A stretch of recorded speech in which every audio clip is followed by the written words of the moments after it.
It takes more than having Chat GPT write your email, rescinding your acceptance of a job offer to be a great engineer. This is Soft Skills Engineering, episode 342. I'm your host, Dave Smith. I'm your host, Jamison Dance. Soft Skills Engineering is a weekly advice podcast for software developers about all the non-technical stuff that goes into navigating this career, such as how to use computers to write emails to human beings, which will then be interpreted by computers and summarized so that the recipient can save time. That's cybernetics. I saw a great meme this week, which was 3 images. It was like the image, it was someone sending an email to someone else, and the original image was like, write an email saying, I'm sorry for this or that. And then the AI generated this long, flowy, beautiful message, like, with deepest regrets. And then on the other end, the email came through, and it was like, summarize this email. It's like, Joe says sorry. It's like we're creating this like 100x data increase so that the AIs can talk to each other and interpret for us. Yeah. Someone gets paid for all those tokens generated, though. That's right. That's right. Dave, do you know what I want to do right now?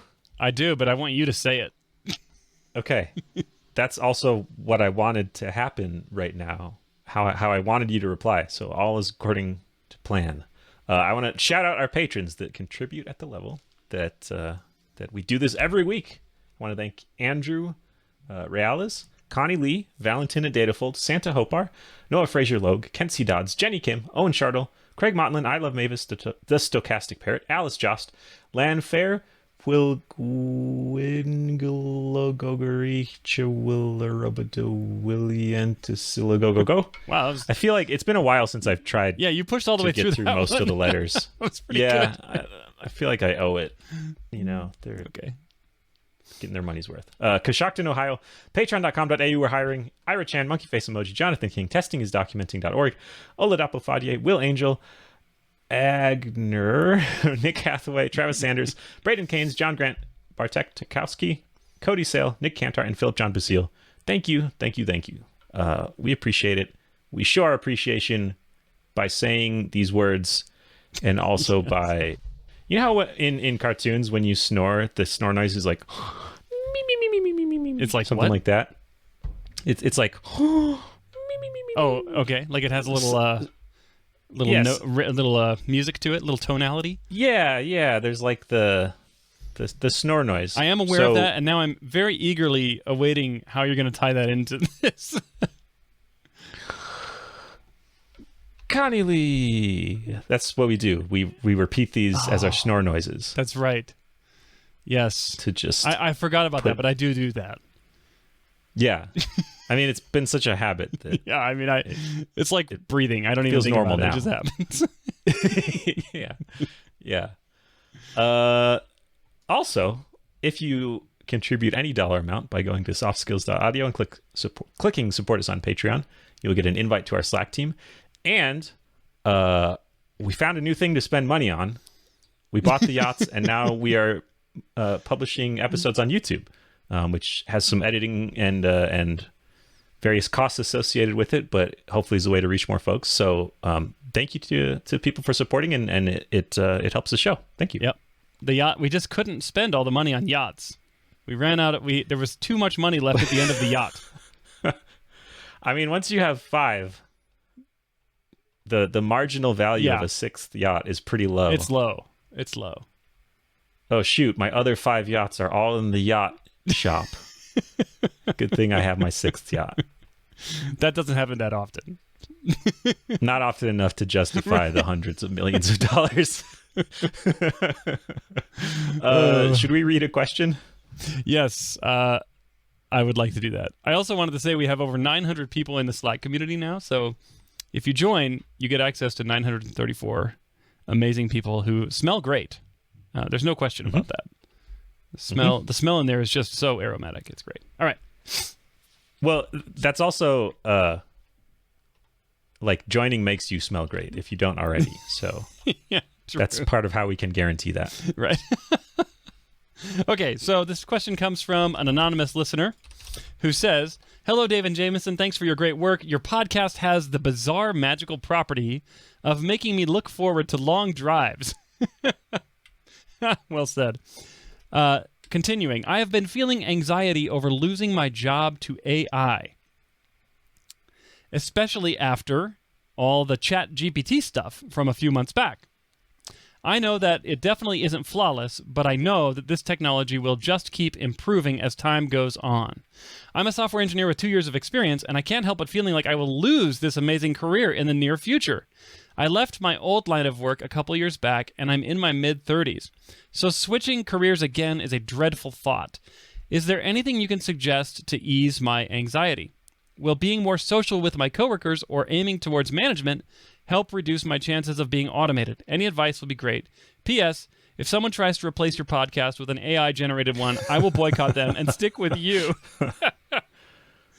How do you know that hasn't already happened? Yeah, I was going to say, unless it's so good that it's imperceptible. Yeah. Oh, this is a great question. Very timely. I've been thinking about this question a lot from actually a very different angle. Not, am I going to lose my job, but rather, how can I become much, much more productive by using AI-based tools? What's the answer? So far, no. I got my pink slip last week, and they've replaced me with an AI. It wasn't a yes or no question, but the answer is definitely no. Right. How much more productive can I be? Answer, no. Well, this is an extension of the classic problem of developers where if you spend enough time automating a thing, you'll become more productive at that thing. But then how long will it take to pay off? How much time can you waste looking at AI at work to become more productive? Right. And how long will it take for that to make up for the fact that you wasted all that time? For every limerick that I ask Chat GPT to generate, I become that much more productive at writing Java code. I do have one idea, it's like, write this thing and make it rhyme. That's 99% of my use case for using these large language models so far. Which is a really cool I use asked it case, to write actually. in iambic pentameter, and then I realized that, you have to verify these things because they lie. They do lie seamlessly. Yeah, very, very well. But I don't know what iambic pentameter is. I was like, I don't know. This looks iambic to me. Yeah, it kind of has an iambic vibe. Yeah, I see the iambs in there. Whoever came up with the word iambic pentameter is just a legend, though. You know? So I'm pretty sure it means stuff. Oh, yeah. It's something to do with 5. There's like 10 syllables in each line and then alternating emphasis on each syllable or something like that. But I still couldn't tell if it was written that way or not. 'Cause I need an AI that I trust to tell me if it's That's written right. You need another AI to check the work of the first AI. And they're both like, yep, looks good. Yeah. They have each other's backs. Yeah. Solidarity. They're actually the same entity under the hood. Do you think there might be a part of our audience that doesn't know what Chat GPT is? Yeah. Do you want to explain what it is? Sure. So I'll pretend like I know what I'm talking about here. So we have this relatively new concept at scale of large language models using a technique that I believe they call stable diffusion or unstable infusion. I don't know. It's something with fusion. Cold fusion. That's what it is. And iambic stable fusionameter. Yes. I believe. Where they have trained these machine learning models on large corpuses, corpi, as the AI tells me, of human speech or human text, a spoken language text, and they have trained these things to now produce plausible responses to very common human questions, or not common, but just naturally express human questions. Things like, my favorite one I've done is, hey, write me a 7-day meal plan trying to stay in under this many calories per day, 3 meals a day, and using this percentage of protein, this percentage of carbohydrates, etc. And it will produce a plausible meal plan, and it will fully understand your question, in text, of course. And then you can say, now make a shopping list for that meal plan, and it will do that.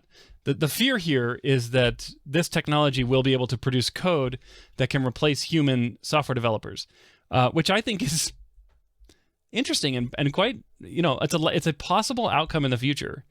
And one of the ways that we've seen this incarnated is with a product called GitHub Copilot, which I've been using. It is also a GPT model, but an earlier generation of GPT model from the current Chat GPT that's taking the world by storm. And it will autocomplete large blocks of code. You can take a comment where you write a comment about what you want the code to do, and it will produce code that does that or attempts to do that. It's not perfect, as our question asker says, and it makes a lot of little mistakes, but it also saves you a ton of time like searching documentation and things like that. So I don't want to shill for GitHub Copilot, but that, I think it's those kinds of products and Chat GPT in general that are making engineers wonder if they'll be replaced by technology. Was that a fair sum up, Jamison? I was Googling instead of listening, but it sounded good. Did it sound plausible? Because that's all I'm trained to do. GPT-3 was trained on 45 terabytes of text, which is a lot of text. That's a lot of terabytes. Yeah, they just kind of like threw the internet at it. Yeah. I have talked to folks that use GitHub Copilot specifically, and have also played around myself with using GPT-3 for code generation. It's incredible. I don't know how else to describe it. It can't take vague requirements. Like if you don't know pretty clearly what you want, it won't figure out what you want very well. Right. But if you know, like, okay, I need to reduce this array down to, I don't know, an object with these keys. Like if you could say the words in English of what you want the code to do, it's pretty solid at writing code to do that thing. Like it has a lot of limitations, of course, but it seems to be on a growth trajectory that is going to become much more impressive in the future, unless we top out here, I guess. But I don't think we are. Yeah. But will it replace your job? Yeah, and that's a great question. No. And my personal opinion is that like I don't want to wax too philosophical, but I think that people who say no, this will never replace me, are wrong, and people who say yes, this will replace all engineers, are also wrong. My prediction for GPT and like AI based software development technologies is that it will be a productivity boost to human beings. And there will also be a whole bunch of style of code that people just don't need to worry about writing anymore because the machines can write it for them. So I think what will end up happening is we'll start working at a higher level of abstraction, where we are generating instructions for machines that previously would get translated to machine code, and now are going to get translated from English to high-level code languages, and then to machine code. So we're basically just adding another rung on the abstraction ladder for where we work, I think. And it'll be more productive and faster and less error prone. Do you think... So you already have heard this lament for a while about how programming today is just cobbling together these Lego blocks, and you don't really build stuff and don't really understand what you're creating. Or it seems like if you are prone to that type of thinking, this feels like a large step further in that direction, where now you're not only you're not even like picking up the Legos and plugging them together. You're saying, hey computer, pick up these Legos and plug them together. Yeah, I'm trying to think of some implications of that, which are I suspect it will be a lot easier to get further without really understanding what is going on. Yep. But also I mean, a thing with these language models in general is their idea of correctness is pretty different from a human's. Well, it doesn't really, I don't know. Correctness isn't a thing. It's like you need to know enough to check to see if the output is correct. That's right. Because it'll look plausible. Like that's right. If you tell it, write me this code in a language I don't understand, it probably knows that programming language better than you do. And like if you've glanced at a tutorial, then sure, I'm sure it'll look fine. Just like iambic pentameter. But like, yeah, that looks like exactly. Iambic pentameter. Yeah, sure. Okay. I would believe that. Writing that. Yeah. So I wonder does it require just as much investment to learn enough to be able to verify as it does to be able to create? But you'll just be able to do more with that investment, or will it? Yeah. Like you'll create more stuff, but you still need that background of Like you need to have been able to write it yourself to check to see if it works. Right. You just won't be writing it yourself as much anymore. You can today ask these models to generate code, but it is never 100% correct except for the most trivial cases. And so your verification is still needed, which requires a high level of training, which requires a human eye. So that is the state today. I think the question is, what should we be looking for to know that these systems have gotten so advanced that actually the human verification is no longer necessary and, in fact, just slows us down, slows the machine down, and introduces errors? You know, it's like kind of like the self-driving people say, all we have to do is be slightly better than the average human driver and we've won. You know, and I think that's probably where AI for software engineers also takes over. So I'm looking for indicators to see, like, all right, is a non-developer, non-trained, not even self-taught software developer creating software applications that are getting usage, whether for themselves or for a larger market of people? That's like the tipping point for me. Is if that ever starts to show like it's going to happen, then I think jobs are on the line. Software engineering jobs are on the line. Because if people can produce software without software engineers, why wouldn't they? Yeah. But I haven't seen that. And so far, I've seen it be, it's almost like, look, I used to dig trenches with a shovel. Now I dig trenches with a tractor, and I can dig 100 times more trench in a day. And so I'm actually more valuable, but I had to learn how to use a tractor, you know? Yeah. So it's like, I'm still the trench digger. You know, I still dig trenches, and regular people aren't out there digging trenches. But if ever a day shows up where someone can just wave their arm and a trench appears with no one else, with no training, then now jobs are on the line, right? Yeah. I hope that wasn't too weird of a thinking metaphor. about that. No, that makes a lot of sense to me. I was thinking about like screwdrivers versus drills. It's the same type of thing of like, do more. Now I can, do more faster. But I don't know. I mean, if you needed 100 times as long to install all these screws, doesn't that kind of indirectly mean you need fewer people to man the drills? Could be. Staff the drills or whatever? Yeah, it could be. And that's okay. I think in today's market, that's okay because there's so much unmet demand for software production right now. Yeah. Because there aren't enough people to produce it, that having all the people who do produce it be 10x or 100x more productive might actually bring this market into balance a little bit and have some of that demand be met.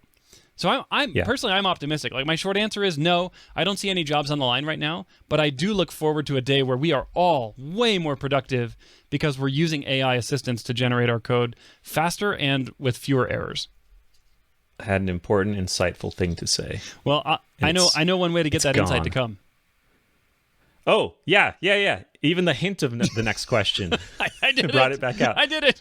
What I have seen at least 2 examples of developers building systems on top of these language models that basically say, generate this code, execute the generated code, and then say, here's the result. Like, if there's an error, fix the error. Oh, so that's so cool. It seems to work fairly well if it's something that you can kind of iteratively try out. Yeah.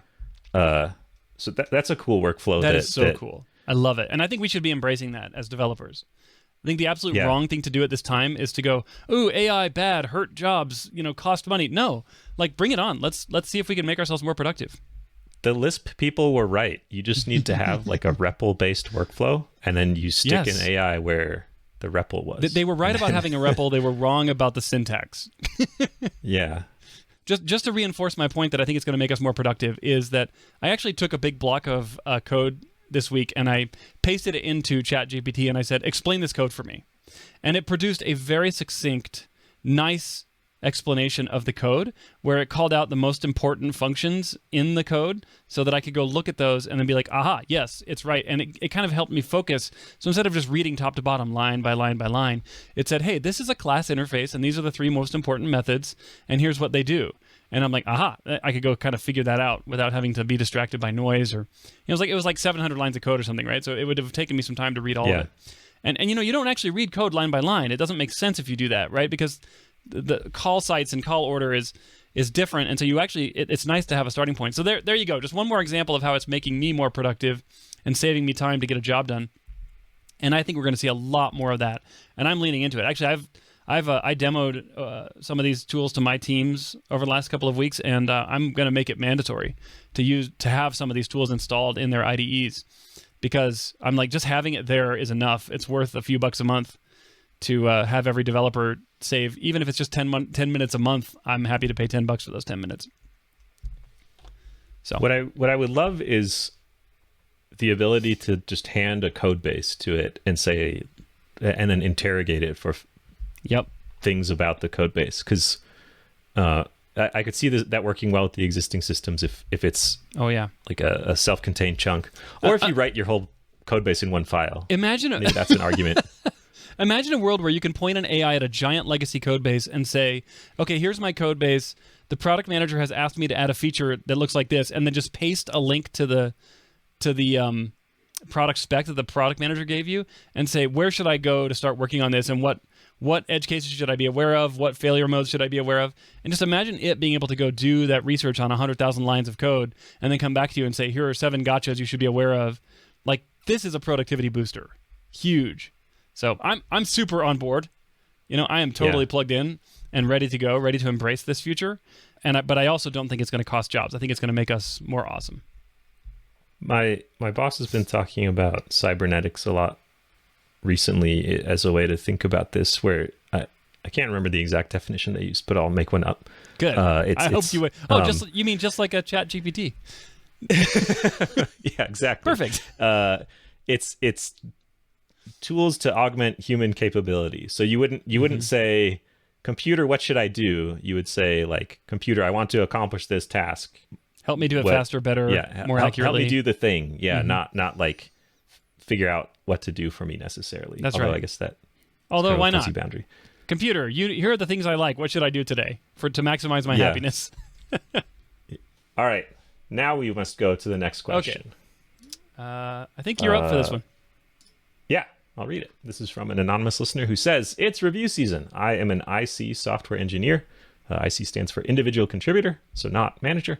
And I'm required to document my impact for the past year. However, I work on an auxiliary team or a new business team that is always trying to find new use cases for the existing product platform. If you look at the numbers, the impact is very low compared to the core business. Also, my team was disproportionately impacted by layoffs late last year. Lots of folks with institutional knowledge and good relationships with the core team were let go, which disrupted our team and contributed to missed deadlines. How do I write my review for this bad year with little to show for it? Well, I've got some good news for you. There are these great AI-based systems that you may have heard of that can create plausible reviews. In fact, I saw a Twitter thread where someone said, "Hey, I've been asked to justify my existence at my company. Help! I use Chat GBT to fabricate examples of contributions I've made that are plausible and just technical enough that no one will investigate whether they're real." And it came up with remarkably good descriptions of work for an engineer. So if your ethics are a little questionable, that's one way you could go. I used it to write my product manager a rhyming self-review. It was pretty good. Oh my goodness. Didn't have a lot of context about their specific contributions, but I don't know. Some self-reviews don't. But it rhymed. But it rhymed, yeah. And that obviously was the part your product manager will remember. Exactly. It's up to them to choose, to decide whether they will use it or not. But I provided them the opportunity. Okay. I survived. That's what you put on your self-review or your review or whatever, right? Like, I survived. I made it. Everyone else was laid off. So I must be doing something right. Yeah. So they mention numbers, impact low compared to the core business. This feels a little bit like maybe there's a business with maybe they're kind of Google shaped, where they have a single extremely strong source of revenue and are reveling in that, but also kind of worried about potential disruption in the future of if you have one source of revenue, then that going away means you're toast. So they're kind of like hedging their bets a little bit, I guess. I don't know. Could be. I have questions and no answers, but so it sounds like you have some idea of measured impact. Do you have an idea of expected impact? Because maybe that's fine. Yeah. Like maybe the measured revenue generated is pretty low, but that's on track with the targets that you're setting, because the expectation is this will kind of ramp up slowly over time. That could be. Or maybe it's not. Maybe it's horrible. That'd be good to know. Not just how did it do absolutely, but that'd be good to know, so you can not mention it in your review. Or mention it depending on how, depending on what you find out.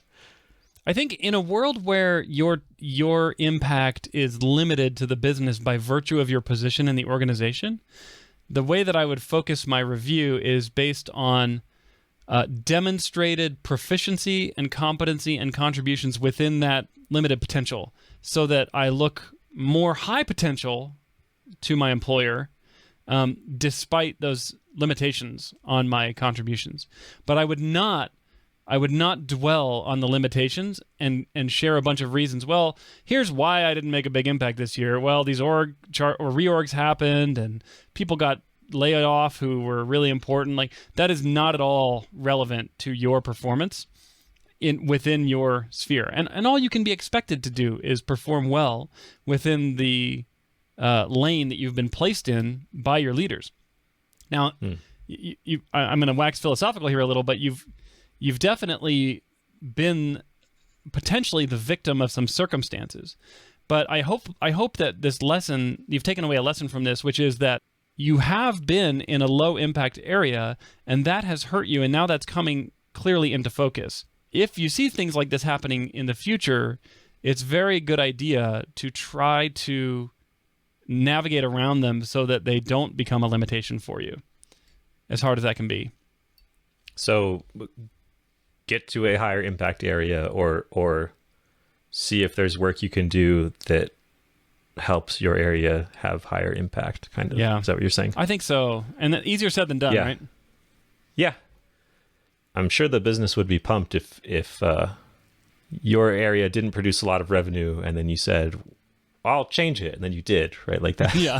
They'd be happy about that. Yeah. So you said don't mention it. I think it is worth, I don't think you want to whine about it.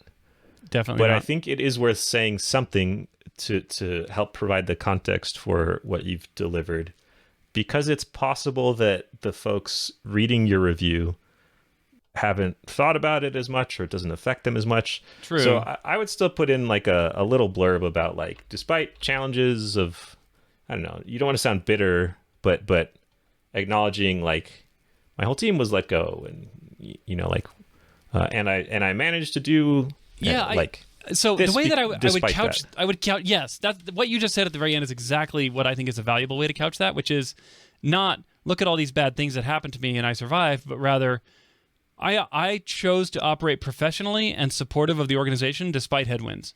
And here's how I worked around each headwind. Here's how I demonstrated creativity in the face of restricted resources available. And that's draw maybe a the little spin you're looking picture for. of the headwinds and creative the I am. little sailboat, and Sorry, say again. Well, you said, look how creative I am. I said, draw a little picture of a sailboat with headwinds, which I think also would demonstrate how creative you are. Yes. Look at the sailboat. It's going forward. Yeah. How do they go forward when the wind is blowing backwards? Yeah. Incredible. It's incredible. That's what reviews need more of, is illustrations. That's right. Part of the possibility or danger here is you worked really hard and delivered great results on something that was canned and never shipped. I don't know how to account for that because, well, that's the wrong way to put it. I'm just doing the time-honored tradition of saying what you said, but worse. Yeah, you can still say, look at all this great work I did, with the caveat of, like, circumstances meant that we never launched the thing, but, like, I delivered really well on it while we were working on it. And maybe you don't even mention that it never launched. Just talk about all your great contributions to make it successful. No, seriously. Yeah. You all know about the famous Project Icarus, right? No mention of its impact needs to be made because we're all so familiar. Right. But look Here's at my what I did on it. contributions to it. Yeah. It would not have been as successful as it wasn't without my contributions. Yeah. I do think that's the right framing in this situation. That's what I would do. Like, I'm thinking about your manager's position, where your manager's thinking, yeah, I understand that a lot of team members got let go, You had limited access to resources, limited access to the core team. So how did you perform? And I think you need to highlight, look, I'm professional. I support this organization. I kept a positive attitude. I refused to consider myself a victim. And you're basically painting yourself as a team player who pushes through challenges regardless of where they come from, whether they were in your control or not. And then that will hopefully paint a nice picture for the future so that you appear, and hopefully you are, a good contributing member of this team. Because guess who doesn't get a performance review like that? And that's the CEO of your company. Your CEO doesn't get the option to say, yeah, well, we had some headwinds, so what am I going to do? You know, it's someone else's fault. Like, your CEO has to fight through those headwinds and come out the other side. So try to, when I do this kind of thing, I try to put myself in the mindset of the people that are receiving the review. And in this case, the mindset is, I'm not going to reward excuses. You know, I would like to, I feel bad for you and I have empathy for you, but at the end of the day, your excuses aren't going to put your teammates' salaries in their bank accounts, you know? So I want people who are willing to step up to the plate despite limited resources and challenges and show a really positive attitude, and then hopefully motivate the whole team to do well. So that's where I would go with this. Yeah. That'll probably be a breath of fresh air to your manager, frankly, because I'm sure everyone else is complaining and frustrated, and having someone who's like, look, I'm here to win, and I'm here to help us all win together. I think that would be really nice to hear. Maybe you're the only one left. Maybe there's no one else to compare the reviews against. True. Yeah, I like it. Good advice, Dave. Aw. Great job. See, an AI could never give that much nuance and context and warmth. Yeah, it could, though, if you just said, give more nuance in your answer, and then it would generate a new one. All right. We've done it. We've answered the question. Okay. All is well. For now. Until next week. when more questions will come. Yes. Like, who's the person that held up Atlas? Atlas is the guy who holds the world up, right? Yeah. Is that you in this picture? I think it's us together. Oh, like one shoulder on each side? Yeah. Yeah, like if we miss an episode, then... Except the world constantly falls off and we have to pick it up again. And actually, we're not actually not holding it up. It's holding us up. Is that... Yeah, that's... Okay. All right, let's get out of here. So what can people do if they want their own questions answered? Go to softskills.audio and click the Ask a Question button where you can fill out our handy-dandy form. Thank you so much to everyone who does that. We love reading your questions every week. And we solemnly swear we are not training an AI to replace question generation. But we reserve the right to do so in the future. Oh, okay. We solemnly swear that as of this moment, we have not yet done it. And that's only because we don't know how to yet. All right, thanks for listening. We'll catch you next week.